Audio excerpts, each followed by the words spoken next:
Evening दोस्तों, आप सभी को हीरो स्पोकन में स्वागत है।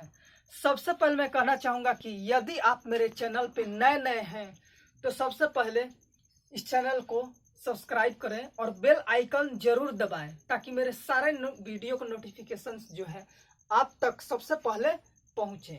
और लाइक करें, शेयर करें और कमेंट भी करें। तो आज की क्लास में मैं आपको पढ़ाना चाहूँगा वो प्रेजेंट परफेक्ट कंटिन्यूअस टेंस। जी हाँ, वही प्रेजेंट परफेक्ट कंटिन्यूअस टेंस ही है। थोड़ा सा मुझे लगा कहीं दूसरा तो मैं नहीं पढ़ाया हूँ। यहाँ पे प्रेजेंट परफेक्ट कंटिन्यूअस टेंस, इसके बारे में हम लोग पढ़ेंगे। सबसे पहले हम पहचान इसके बारे में जानना चाहेंगे। तो यहाँ पे ध्यान दीजिए, पहचान बहुत जरूरी है। इसके बिना हम लोग नहीं अगर पहचान नहीं जानेंगे तो फिर उस टेंस को हम लोग नहीं पहचान पाएंगे। तो सबसे पहले स्टार्ट करता हूँ मैं आपको पहचान। जिस हिंदी वाक्य क्रिया के अंत में ता रहा हूँ या ती रही हूँ या रहा हूँ या रही हूँ लगा हो और साथ में एक बात और ध्यान देने वाली बात है, उसके साथ में क्या लगाना चाहिए? समय सूचक शब्द। कभी कभी नहीं भी रहता है, वो अलग की बात है। भी लगा हो तो उसे प्रेजेंट परफेक्ट कंटिन्यूअस टेंस कहते हैं। जैसे मैं ता रहा हूँ, मैं यहाँ पे मैं खाता रहा हूँ। हाँ, तो यहाँ पे देखिएगा तो और एक बात और ध्यान देने वाली बात, इसमें समय सूचक शब्द क्या हो? लगा होना चाहिए। कभी कभी नहीं भी लगता, वो अलग की बात है। उसे प्रेजेंट परफेक्ट कंटिन्यूअस टेंस कहते हैं। जैसे मैं खाता रहा हूँ या मैं जाता रहा हूँ, मैं हंसता रहा हूँ, मैं खेलता रहा हूँ, कुछ इस टाइप्स का अगर सेंटेंस आए तो उसे बनाएंगे आई हैव बीन ईटिंग। मैं जाता रहा हूँ, मैं खाता रहा हूँ, मैं जाता रहा हूँ तो आई हैव बीन गोइंग। मैं हंसता रहा हूँ, आई हैव बीन लाफिंग। ठीक है, इस तरीके से बना सकते हैं। अब इसमें समय आ जाए तो मैं 10 दिनों से कहानी लिख रहा हूँ या लिखते आ रहा हूँ, बातें के हैं। ठीक है, कोई अंतर नहीं।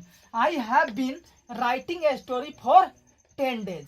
कैसे बनाएंगे? I have been writing a story for 10 days. ठीक है, या मैं सोमवार से कहानी लिख रहा हूँ, लिखते आ रहा हूँ, तो क्या बनाएंगे? I have been writing a story since.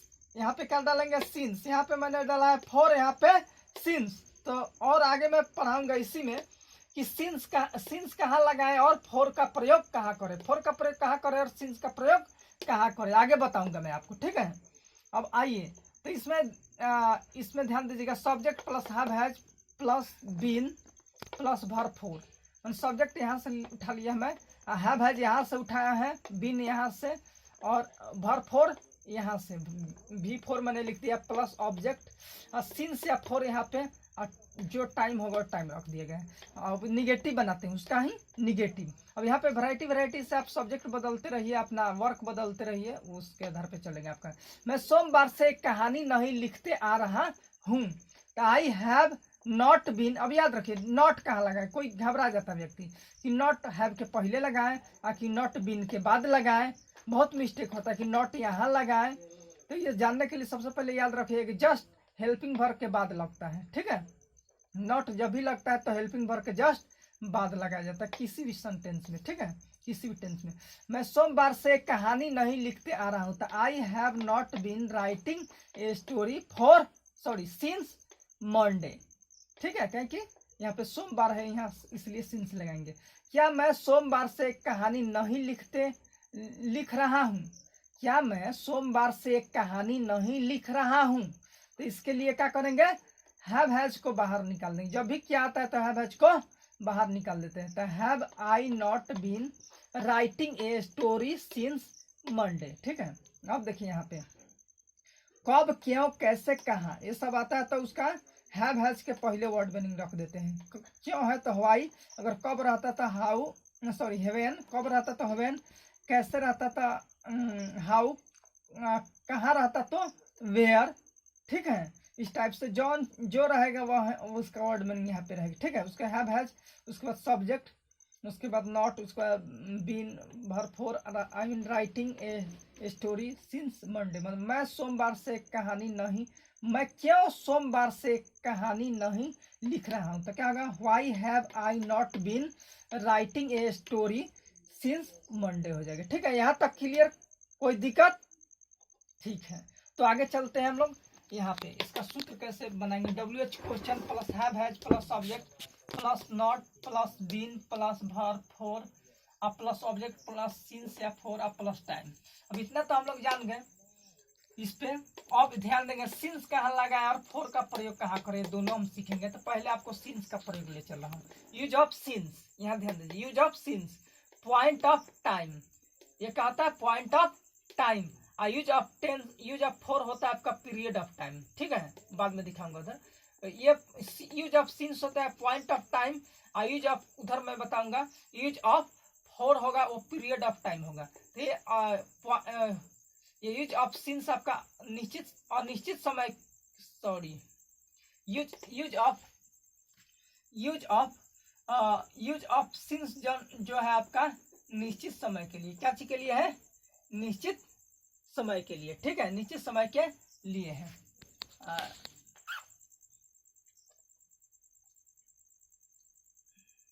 हाँ देखिए, यूज ऑफ पॉइंट जो है, use of since point of time है, ये निश्चित समय के लिए, ठीक है। अब यहाँ पे ध्यान दीजिएगा, 10 बजे से, बजे जिसमें हो और उसमें रहता है घंटे, किसमें, आपका यूज ऑफ फोर में घंटे रहता है, इसमें खाली बजे के ध्यान दीजिएगा।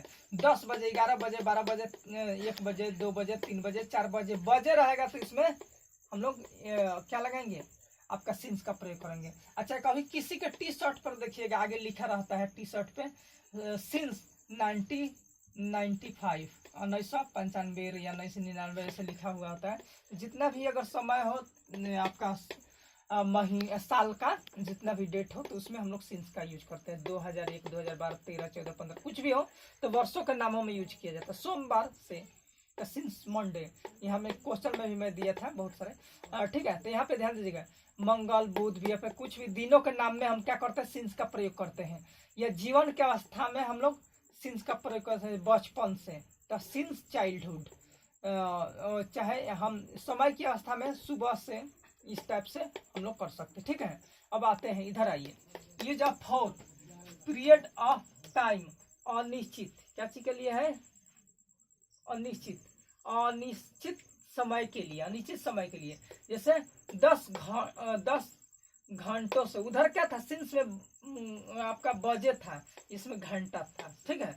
हाँ, डायरेक्टली 10 घंटों से, या 11, 12, 13, 14, 15 कुछ भी घंटा हो, 10, 20, 30 अगर महीना में आए तो 10 महीना, 20 महीना, 30 महीना, 40 महीना, 25 महीना, कुछ भी है उसमें समय फोर। 10, 20, सॉरी दिन था, माफ कीजिएगा, 10 दिन, 20 दिन, 30 दिन, 40 दिन, 50 दिन, 1 दिन, 2 दिन, कुछ भी हो तो ये आपका दिन में आपका क्या लगेगा, फोर लगेगा।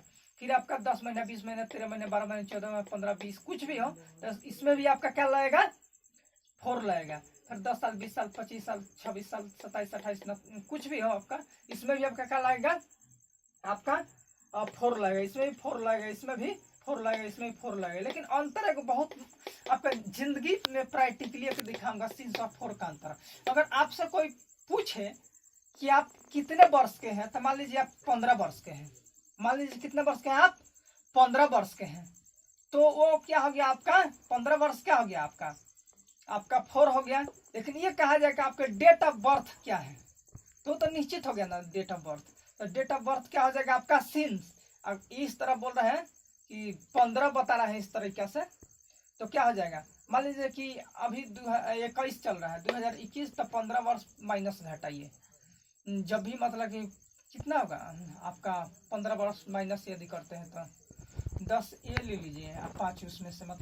अब यहाँ पे ध्यान दीजिएगा, तो वही मैं बता रहा था कि मतलब कि आपका 2021 चल रहा है तो 15 वर्ष घटाइए तो 2006 मान के चलिए, कितना 2006 का है, 2006 में आप जन्मे हैं तो कहा जाएगा सिंस। अगर यही कहे कि आपका 15 वर्ष एज हुआ या 15 वर्ष का जो भी चीज वर्ष की बात करें तो वो आपका फोर हो जाएगा, ठीक है, इसमें कोई अंतर।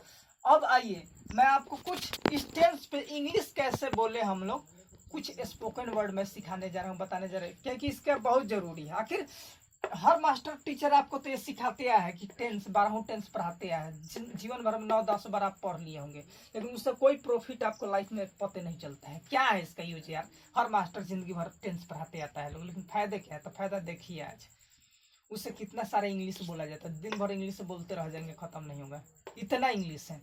अब वो रटने की बात नहीं, खाली समझ लीजिए, अपना से आप बोलते रहिएगा, कोई दिक्कत नहीं। ठीक है, जैसे तुम वर्षों से क्या कर रहे हो, तो what have you been doing for years. 4 years का मतलब 4 ईयर नहीं, इसमें 4 का प्रयोग होता है अनिश्चित समय के लिए। तब FOR वो वाला, ये नहीं कि FOUR वाला नहीं, FOR। तो तुम वर्षों से क्या कर रहे हो, तो what have you been doing for, क्या हो जाएगा, ईयर्स। ठीक है, अब यहाँ ये मैं कब से तुम्हारा इंतजार कर रहा हूँ। यार तुम कहाँ रह रहे हो, चाहे कुछ भी ऐसे दोस्तों से बोल सकते, मैं कब से तुम्हारा इंतजार कर रहा हूँ। तो since when have I been waiting for you, ऐसे आप यूज कर सकते हैं। ठीक है, since when have I been waiting for you, मैं कब से तुम्हारा इंतजार कर रहा हूँ, ये हो जाएगा।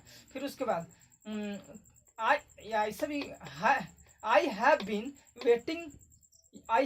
वेटिंग यू फॉर ईयर्स, मैं वर्षों से इंतजार कर रहा हूँ। यार तुम आते ही नहीं हो, कहने का मतलब ऐसा सेंस में बोला जाता है, तुम्हारा मैं वर्षों से इंतजार कर रहा हूँ। तो क्या होगा इसका, I have been waiting you for years, ये नहीं कि वो फॉर। ठीक है, ये FOR वाला बात है। उसके बाद आइए, मैं तुम्हें कब से खोज रहा हूँ, तो since when have I been searching you, ऐसे ही since when have I been searching you, मैं तुम्हें कब से खोज रहा हूँ। ठीक है, उसके बाद मैं तुम्हें 2 वर्षों से चाह रहा हूँ, या पसंद कर रहा हूँ, या लाइक कर रहा हूँ, ऐसे आप यूज कर सकते हैं। आई हैव बीन लाइकिंग, यहाँ पे liking, I have been liking या wanting you for 2 years, for 2 years. ठीक है, ऐसा तो यूज नहीं किया जाता है, इसका वो अलग बात है, लेकिन काम चलाने के लिए किया गया है। ठीक है, ये ING का।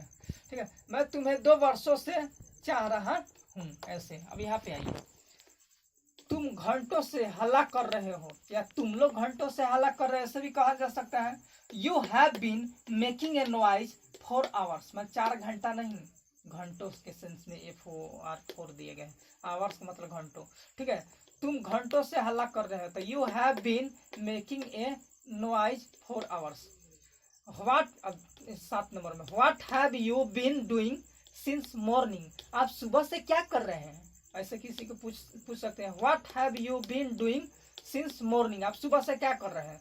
लास्ट में, since when have I been looking at you, मैं तुम्हें कब से देख रहा हूँ या देख रही हूँ, कुछ भी। Since when have I been looking at you, जरा इसको वो ले लीजिए जूम करके, ताकि दोस्तों लोग दिक्कत ना हो देखने में।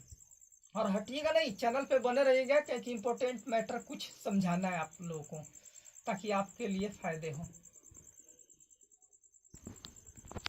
Thank you.